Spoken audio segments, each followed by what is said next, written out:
আসসালামু আলাইকুম। আশা করি আল্লাহর রহমতে সবাই সহি সালামতে ভালো আছেন। আমি আজকে বানাবো ঢেঁড়সের ভর্তা। মাছ মাংস খেতে খেতে যখন বোর হয়ে যাবেন, মুখের টেস্ট পরিবর্তন করার জন্য, মুখের রুচি আনার জন্য এরকম একটা ঢেঁড়সের ভর্তা তৈরি করে নিয়ে নিতে পারেন।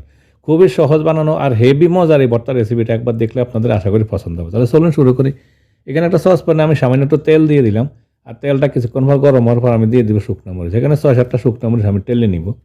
শুকনো মরিচগুলো আমি কিছুটা ভর্তাতে ব্যবহার করব আর কিছুটা রেখে দিব। প্রিয় দর্শক, ছোটোখাটো একটা রেসিপি, আশা করি আপনাদের পছন্দ হবে। যদি রেসিপিটা পছন্দ হয় প্লিজ একটা লাইক দিয়ে দেখা শুরু করবেন।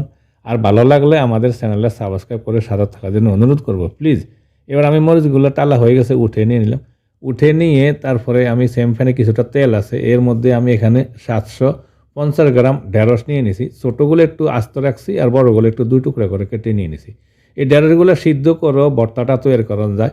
আমি সিদ্ধ না করে আমি একটু ফ্রাই করে ভর্তাটা তৈরি করব। ফ্রাই করে ভর্তা বানালে টেস্টটা একটু ভালো হয় সিদ্ধ চেয়েও, এটা আমার কাছে মনে হচ্ছে। এবার আমি একটু নাড়াচাড়ি দিয়ে দিলাম, আর সামান্য একটু লবণের ছিটা দিয়ে দিব। আমি পরবর্তী ভর্তা বানানোর সময় লবণ দিব, তাই এখানে অল্প পরিমাণে একটু লবণের ছিটা দিয়ে দিলাম। লবণ ছিটা দিয়ে একটু নাড়াচাড়ি একটু মিক্স করে নিয়ে দিলাম। আর এই ঢেঁড়স বা এই ভেন্ডির সাথে আমি দিয়ে দিব কিছু আস্ত রসুনের কোষ আর কিছু কাঁচামরিচ।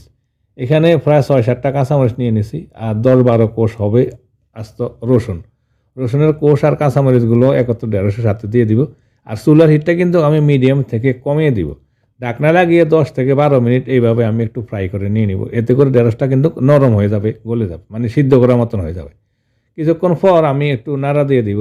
প্রায় 5-6 মিনিট পর আসলাম, নাড়া দিয়ে দিলাম। একটু নাড়া দিয়ে ঢেঁড়সের গায়ে কিন্তু একটু মানে যেরকম টাললে একটা দাগ আসে ফোড়া ফোড়া, এর ফোড়া একটা দাগ এসে গেছে, এটাতে কিন্তু ভালো টেস্ট। আবার ঢাকনা লাগিয়ে আরও 5-6 মিনিট আমি এভাবে একটু ফ্রাই করে নিই। প্রায় 10 থেকে 12 মিনিট ফ্রাই করে নিয়ে এলাম। দেখুন ঢেঁড়সগুলো কিন্তু কালার হয়ে গেছে আর নরম হয়ে গেছে, রসুনগুলো নরম হয়ে গেছে, আপনাদেরকে দেখা একেবারে নরম হয়ে গেছে। আমি মিডিয়াম থেকে কম হিটে রেখে ঢাকনা লাগিয়ে এইভাবে 10-12 মিনিট ফ্রাই করে নিয়ে নিয়েছি। এবার আমি ঠান্ডা করে নিয়ে নিব। ঠান্ডা করে নিয়ে চলে আসলাম। প্রথমে আমি এখানে একটা বল নিয়ে নিলাম, এতে প্রায় 5-6টা শুকনো মরিচ নিয়ে নিলাম।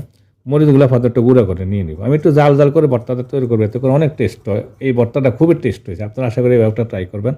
তারপরে প্রথমে শুকনো মরিচগুলো একটু গুঁড়া করে নেওয়ার পরে কাঁচা মরিচ এবং রসুনের কোষগুলো একেবারে এবার একটু ডলে মানে মথে নিব। হাত দিয়ে একটু ডলার চেষ্টা করবেন, এটা কিন্তু চামচ দিয়ে এগুলো হয় না, হাত দিয়ে ডললে কিন্তু ভালো সুন্দর একটা ইয়ে হয়, মতা হয়। এবার আমি মরিচগুলো মথে নিয়ে নিলাম। এবার এতে আমি দিয়ে দিব চিকন করে কুচি করে কাটা একটা পেঁয়াজ। এখানে বড় সাইজের একটা পেঁয়াজ নিয়ে নিয়েছি।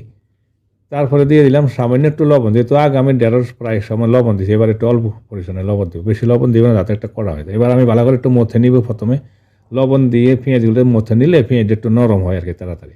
তারপর আমি দিয়ে দিব একটু সরিষার তেল। সরিষার তেল দিয়ে ভর্তা বানানো, এটা আপনারা সবাই জানেন। সরিষার তেল দিয়ে ভর্তা বানালে সরিষার তেলের যে একটা গ্রান, একটা জান্স, এটা খুব ভালো লাগে।